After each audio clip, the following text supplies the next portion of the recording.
Ah, welcome back to the Wineworks 101 show, where today we're going to talk a little bit about flocculants. Yes, flocculants.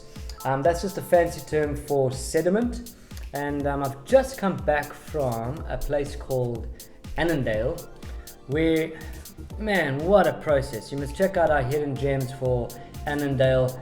What a lovely place. They age their wines for like 8 years in the barrels. They've got all these like traditional methods. It's phenomenal. But their port, I'm not allowed to say port, I'm terribly sorry. Their dessert wine, their fortified wine, is completely unfiltered. And let's just look at this. I mean, look at all of the sediment, little bits and pieces. And a lot of people are a little bit worried about this, like what's floating in my wine. So for the technical term, yes, flocculants and all that jazz. Now, firstly, I would think, what would this be? I mean, is it the bits of pieces of the stalk? Is it pieces of sand? Is it like bits of the wax materials? Like, what is it in here that actually is sediment?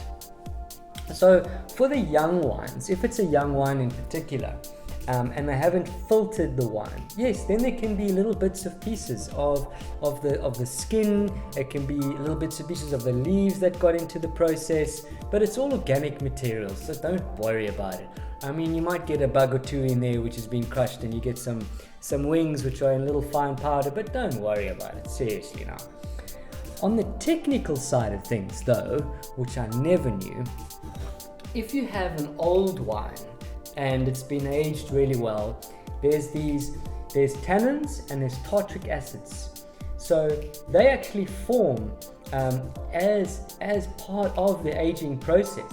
And if you decanter a wine nicely into a good decanter, or you give it some time to breathe, those little bits of pieces will actually dissolve back into the wine.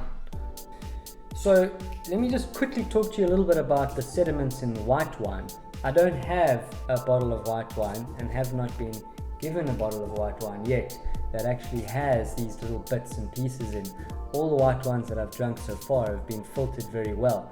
But what also happens is through the process of aging and the fermentation, these little tartarics or tartaric acids, they call them tartrates. Excuse the Harley Davidson outside. The tartrates form inside the wine, and they actually look like fine little pieces of broken glass. You can also find them just underneath the cap. Sometimes when you open up the cap, the cork, when you open up the cork, you'll actually find little pieces of white tartrates on the cork. But that dissolves back in the wine, so just give it some time. I think a lot of white wineries, what they actually do is they cold stabilize their wine at about 1 to 2 degrees before bottling, and that actually allows these tartrates and these little white pieces of glass to sink to the bottom before they actually tap it into the bottle. And yes, for you international folk, or not really international, for you strange American people, I don't know what 1 to 2 degrees Celsius is in Fahrenheit. Please just go and Google it. But the bottom line is, there's nothing really to worry about it. It's all organic material. It all really actually lends itself to the authenticity of that wine. Because if you do see sediment, and you've recognized in the past where I had this lovely wine from Annandale, and it was unfiltered, and it was done in all these natural processes without all these like crazy stabilization techniques, then you go, this is most probably the Annandale that I drank the other day. So it helps you identify the wine. So check it out on next episode, which is legs or tears. I think it's angel tears, but I prefer to think of them as legs because it actually takes away my legs. That'll be in the next episode, and I hope you enjoyed this one. Cheers.